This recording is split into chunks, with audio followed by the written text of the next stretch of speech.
तर नमस्कार मंडळी, जय शिवराय. स्वागत आहे तुमचं माझ्या आजच्या नवीन ब्लॉगमध्ये. तर तुम्ही आता विचार करत असताल नक्की झालाय काय आणि चाललाय काय, नक्की मॅटर आहे काय. तर आता सध्या चालू आहे आपल्या इथल्या लोणा शिरोळ रोडचं सध्या काम. तर या रस्त्यामध्ये ज्या गावकऱ्यांच्या जमिनी गेल्यात तर त्या लोकांना केलंय आज आंदोलन. संतापलेल्या शेतकऱ्यांना केलं होतं आज रस्ता रोको आंदोलन. आंदोलन शिरवळ पोलीस स्टेशनच्या हद्दीत असल्यामुळे शिरवळ पोलीस स्टेशनचे सर्व पोलीस अधिकारी या ठिकाणी उपस्थित होते.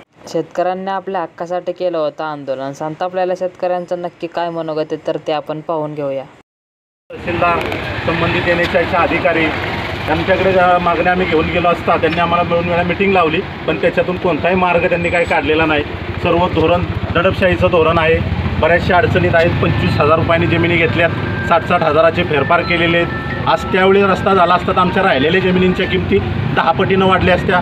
काही लोकांची जमिनीत याच्यामध्ये नावच नाहीत. नावाडमध्ये काही लोकांचे नावच नाहीत.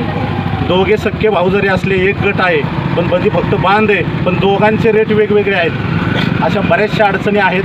आम्ही कायदेशीर मार्गाने लढायचा प्रयत्न करतोय, पण यांना काही यश येत नाही मिटिंगला. म्हणून आम्ही आज रस्ता रोको करतोय.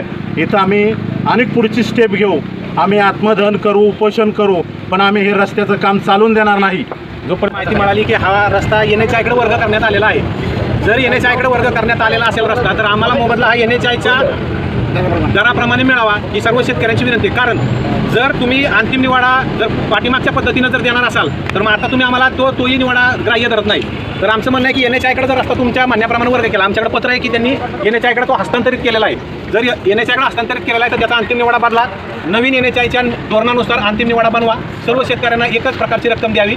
ज्यांचे दस्त झाले त्यांना त्यांची फरकाची रक्कम द्यावी आणि त्यातूनच हा मार्ग सुटेल. नाहीतर याच्यापेक्षा तीव्र आंदोलन पुन्हा करावं लागेल, एवढी शेतकऱ्यांची भावना आहे.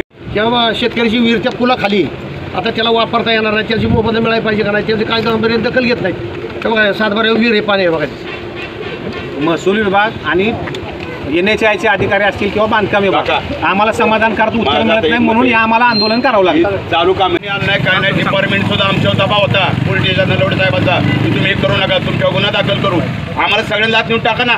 आमच्या पैशाचे गोळे झाला आम्हाला. आम्ही काय मागे सरकतोय म्हणजे आमचं जळते त्याचं काय नाही. डिपार्टमेंटला आमच्या आंदोलनाचं टेन्शन, सगळ्यांना फोन नोटीस, काकांच्या गुन्हा दाखल. ही काय पद्धत आहे?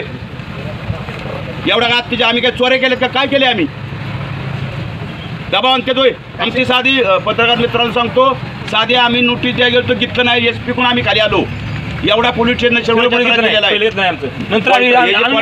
त्यांना पोलीस स्टेशन मॅनेज आहे. आम्ही शेतकरी झालो म्हणजे आमची चुक आहे. आमचे पैसे आम्ही मागतोय. तहसीलदारला आम्ही कोणाचं मागत नाही. काय आम्ही सरकारला काय भीत मागतोय आमचं आहे आणि पोलीस स्टेशन बी आमच्या दबाव टाकतंय. हे शेतकरी बांधवांचं निवेदन स्वीकारलेलं आहे. महसूल विभागाचे अधिकारी आल्यावर परत आपल्याशी सविस्तर जे काही मागण्या आहेत त्याची चर्चा करतील. जय हिंद. नाही झालं 8 दिवसांनी हा रस्ता उकरण्यात येईल.